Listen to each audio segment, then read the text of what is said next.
Hello friends, आज अपन पढ़ने जा रहे हैं क्लास 9 का एक्सरसाइज है 5.1 का क्वेश्चन नंबर थर्ड। चैप्टर है introduction to Euclid geometry, chapter number 5। Start करते हैं क्वेश्चन नंबर थर्ड को। क्वेश्चन नंबर थर्ड है consider two postulates gives below. दो पोस्टुलेट दे के रखे हुए हैं। पहला दे के रखा है give given any one distinct point A and B there exist a third point C which is not between A and B. ठीक है। और दूसरा पोस्टुलेट क्या कह रहा है, there exist at least point that are not on the same line. ठीक है, ये क्वेश्चन कह रहा है, क्वेश्चन कहना चाह रहा है कि दो पोस्टुलेट दे के रखी हैं। पहला दे के रखा है given any two distinct point A and B there exist a third point C which is between A and B. मतलब उसने कहना चाह रहा है कि दो पॉइंट दे के रखे, एक पॉइंट ए हो गया और दूसरा पॉइंट हो गया बी। इनके बीच में क्या आ रहा है, एक थर्ड पॉइंट क्या आ रहा है, सी एग्जिस्ट करता है नहीं करता, ये कहना चाह रहा है ना पहला पोस्टुलेट।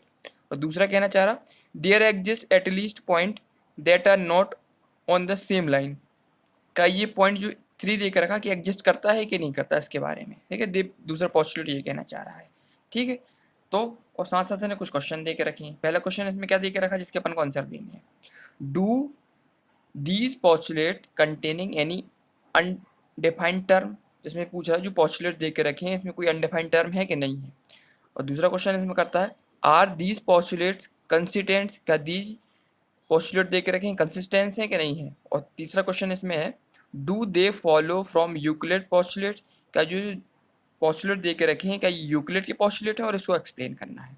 ठीक है, सबसे पहले अपन पहला आंसर देते हैं। पहला आंसर इसमें लिखा रहेगा, क्वेश्चन है do these postulate containing many undefined term, का ये जो टर्म दे के रखे हैं पोस्टुलेट दे के रखे हैं इसमें अनडिफाइंड टर्म है कि नहीं है। तो इसका आंसर लिखेंगे अपन yes. Yes these postulate containing many undefined term.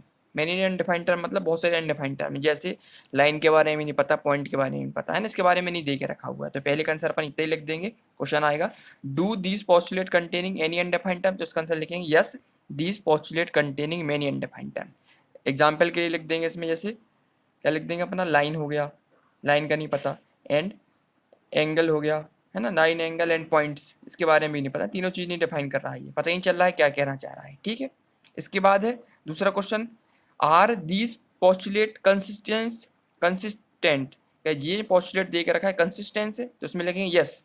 Yes they, इसका आंसर लिखेंगे yes they are consistent because they are refer to two different situation दे के रखी है।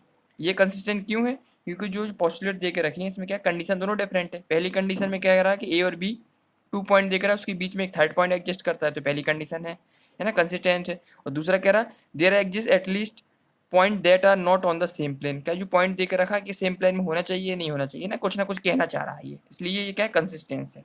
जिसका जवाब में अपने लिखिए yes they are consistence because they refer to two different situation दे के रखी है, इसलिए ये कंसिस्टेंस है। ठीक है, तो दूसरा क्वेश्चन भी अपना कंप्लीट हो गया जिसमें पूछा गया था। अब इसमें थर्ड क्वेश्चन इसने पूछा है do they follow Euclid postulates explain, क्या जो दो पोस्टुलेट दे के रखे हैं क्या यूक्लिड के हैं, तो इसका जवाब बोलेंगे नहीं, ये दोनों जो यूक्लिड दे के रखे हैं तुम्हारे यूक्लिड के पोस्टुलेट नहीं है ना, दोनों नहीं है। क्यों नहीं है, लिख देंगे no these postulate do not follow Euclid postulate, तो पहले का जवाब इसमें दे देंगे do they follow Euclid postulate, तो इसमें लिख देंगे नो।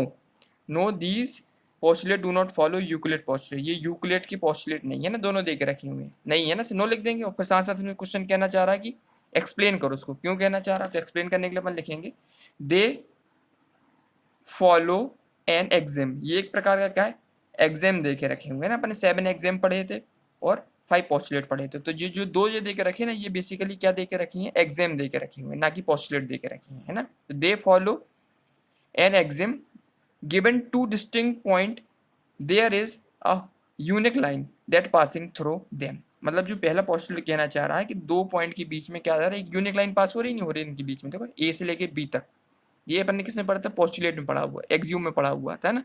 ए और बी टू लाइन होती है, उनके बीच में क्या है थर्ड लाइन का मीट कर जाती है, तो इसी के बारे में अपन ने लिख दिया, इसी में एक्सप्लेन कर दिया they follow an axiom because two distinct point there is a unique line that passing through, माने कोई भी दो पॉइंट के बीच में एक यूनिक लाइन पास होती है, ये पास हो रही है, देखो ए और बी दो पॉइंट देकर रखे इसके बीच में दोनों क्या एक लाइन पास हो रही है, तो ये अपन ने किसने पढ़ा था एग्जाम में पढ़ा हुआ था।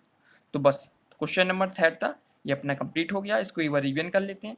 पहले क्वेश्चन में क्या था, थर्ड वाले क्वेश्चन में देकर रखा था दो पोस्टुलेट देकर रखे हुए थे और उसमें क्वेश्चनिंग थी। उसमें पहला क्वेश्चनिंग था do these postulate containing any undefined term, तो इसका जवाब दे देंगे yes, these postulate containing many undefined term. जैसे लाइन, एंगल और पॉइंट्स के बारे में उन्होंने नहीं दिया हुआ है, तो अपन ने ये जवाब दे दिया, इसका आंसर दे दिया।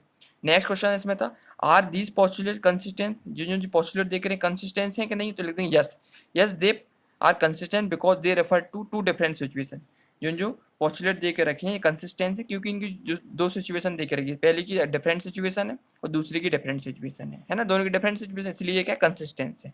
पर इसमें थर्ड क्वेश्चन था, do they follow from Euclid postulate, क्या ये यूक्लिड पोस्टुलेट को फॉलो कर रहे हैं, तो इसका जवाब है no, no these postulate do not follow Euclid postulate.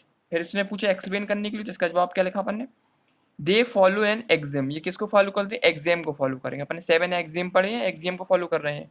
तो जो उसमें पहली और दूसरी देकर रखी है, इसमें क्या आंसर लिखेंगे, गिवन टू डिस्टिंक्ट पॉइंट, इसमें क्या दो डिस्टिंक्ट पॉइंट देकर रखी है पहले वाले केस में, there is an unique line, इनके बीच में यूनिक लाइन पास हो रही है, दैट पासिंग थ्रू देम, दोनों से पास हो रही है, ए और बी के पॉइंट से एक यूनिक लाइन पास हो रही है। तो इसने एक्सप्लेन भी कर दिया इसके बारे में। तो क्वेश्चन नंबर थर्ड था ये अपना कंप्लीट हो गया, इसमें दो पोस्टुलेट देकर रखी तो 3 क्वेश्चन देकर रखे, तीनों को अपन ने आंसर लिख दिया ना, ऐसे एक्सप्लेन करेंगे तो पूरे पूरे नंबर आने के चांसेस है अपने, ठीक है। तो क्वेश्चन नंबर थर्ड अपना कंप्लीट हो गया है। अब नेक्स्ट वीडियो में अपन क्वेश्चन नंबर 4 स्टार्ट करेंगे, ठीक है। Thank you.